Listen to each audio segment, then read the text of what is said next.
Okay, well, it came in the mail, and I figured, hey, you know, may as well get it on camera. Ta-da!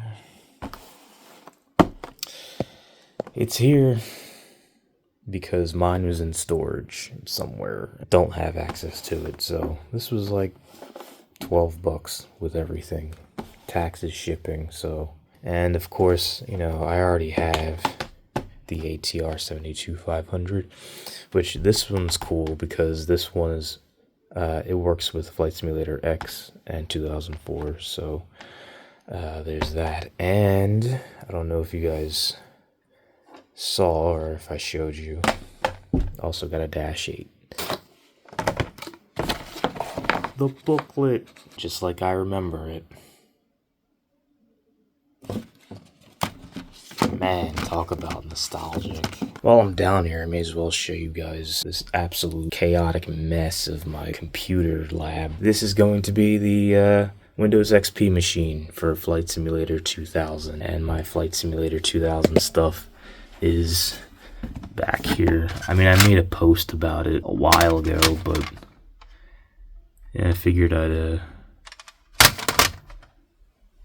I'd show you guys what's up with that, and I think I'm gonna get another board. I mean, this board's fine, but the board that I found earlier today is blue and it'll match the color scheme and everything. And there's the case, Sega Saturn, sitting on top of. I'm trying to mod this power supply so that I can have like a blue fan. I don't know if you can see in there, like they did a lot of weird stuff. Pretty much gluing the connector to the board. This is a GTX 950 that I won't be using. Found a GTX 960 that's gonna be a little better. I got a new job, so I really just been kind of going balls to the wall with this build now. Like I'm not pulling any punches anymore. You'll see. That's coming up on the channel in the next few weeks, maybe sooner, maybe a couple of weeks. So I get paid every week, so that's pretty cool. That GTX 960 comes today, so if it comes in time, I'll add it to the video, do a little unboxing. They say it works. Flight Simulator 04 works with Windows 11, but I don't know.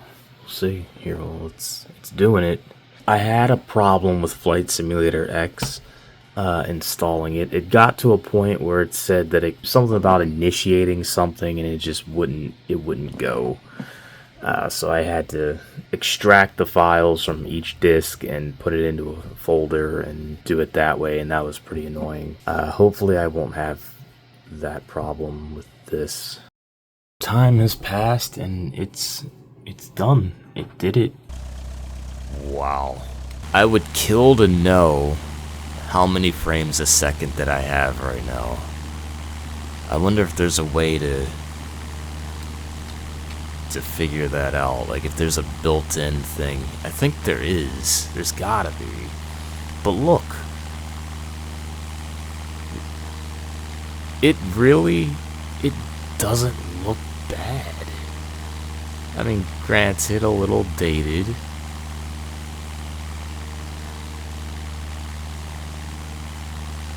The clouds look okay.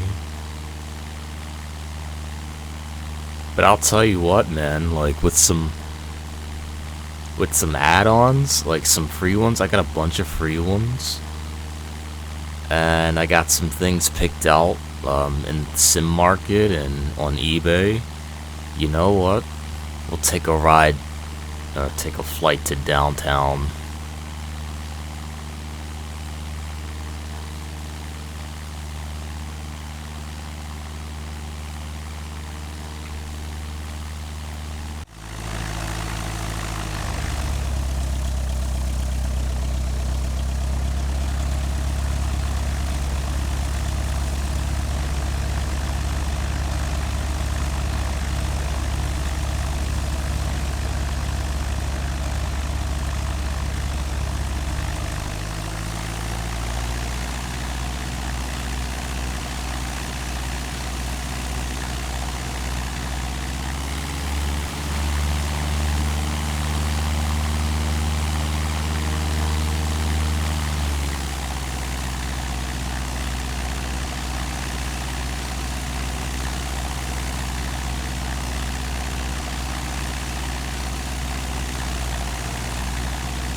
Alright, so I took the liberty of downloading Fraps. It should come up in the top left corner, this yellow the yellow numbers.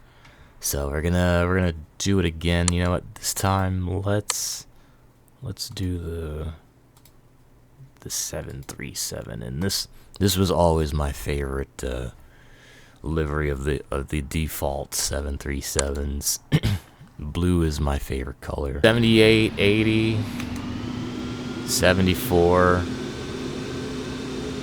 Slightly disappointed. I thought of, oh, there you go, 96, 95. That makes more sense. In these kind of games, and really in any game, better to have a consistent frame rate than it is like a really high fluctuating one. So let's do something that I've never done before. We're gonna lock this at 60. Oh yes. Oh yes.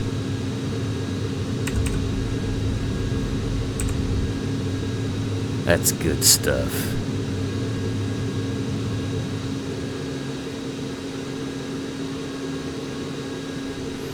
That's good stuff.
Let's park the plane here at the gate,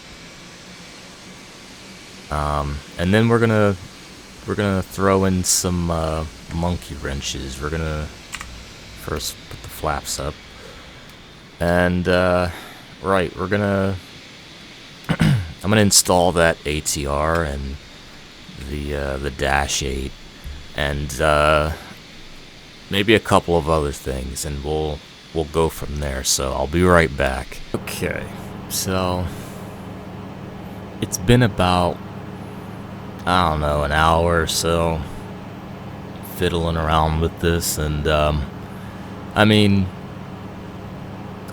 it works. Like, on one hand, like, I got the ATR and a couple other things installed, and you know, they all work. I got active camera working, but man, has it been, it's just been a pain to keep Flight Simulator from crashing, and you know, dealing with all the instability. I had some issues with the default aircraft, but you know, they were basically just like sound glitches and stuff. But you know, with this ATR, works better than in Flight Simulator X. In Flight Simulator X, it hardly worked. And maybe I'm just doing something wrong, you know what I mean? Like, maybe I have to do something with Flight Simulator for Windows 11 that everybody else did, and I just, you know, didn't do, so it's running like crap. See, there's a freeze. It'll do that every once in a while. Just lock up. It won't crash like it did on Flight Simulator X, but it'll lock up like that. And I don't know why it does that.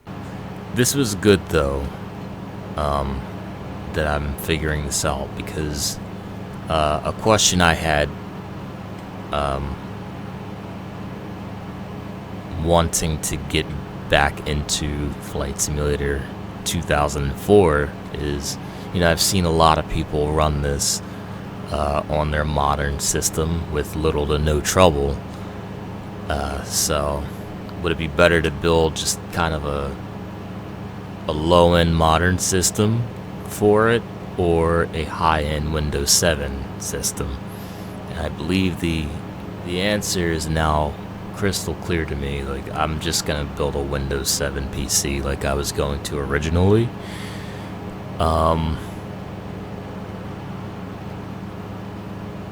Yeah, because, you know, this works, and again, maybe I'm doing something wrong for it to work, to be working so poorly, but I just kind of want this to work.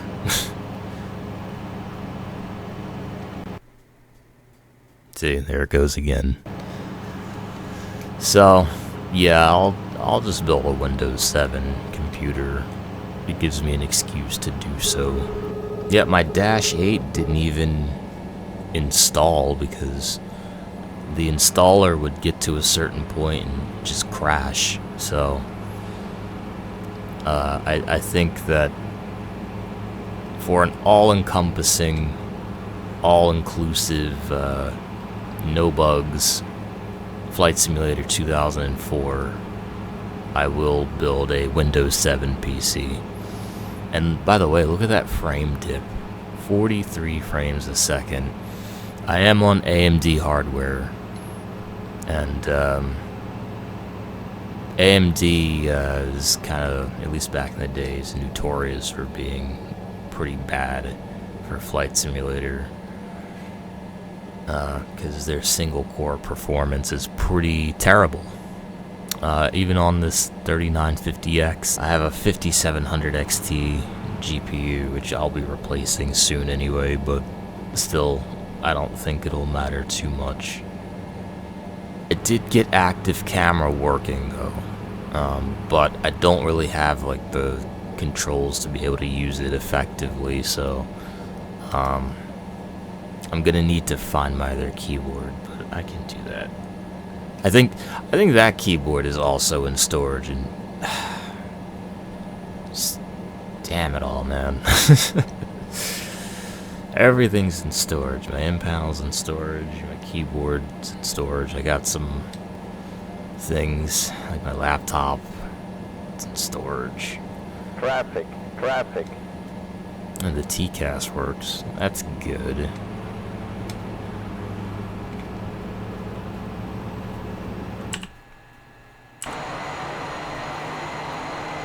I got the landing gear down.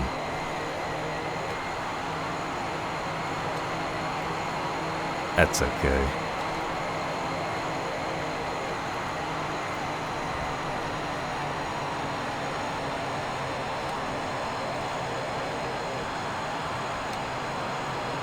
We'll land on this tiny little airport below us.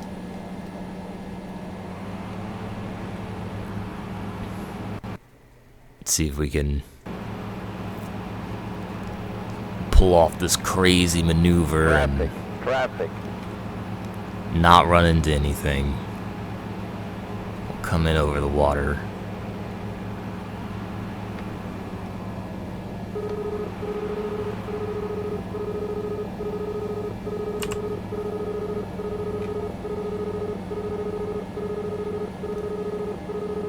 Flaps 30.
400.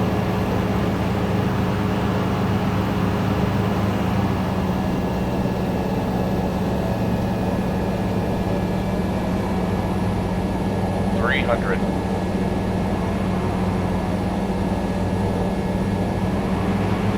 200.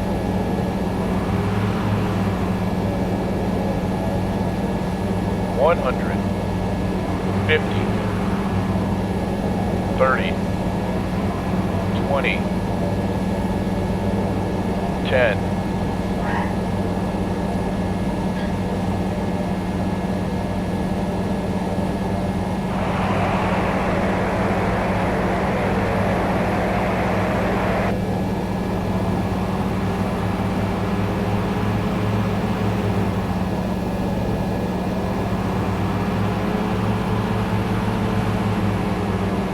See, this is what I mean. Like, here I am trying to get the replay, and it's just not giving it to me.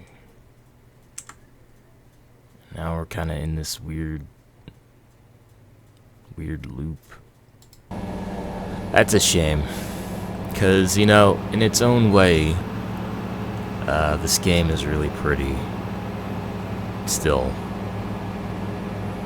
as I drift off the taxiway.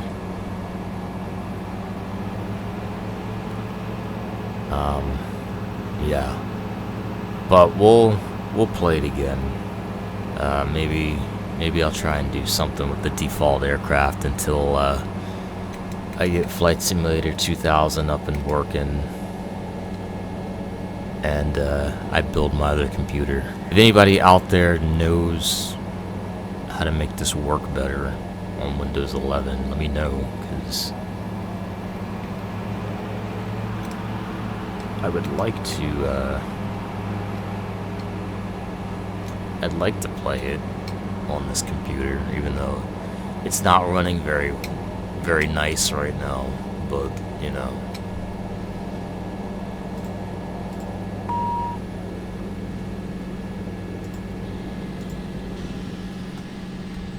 There we go.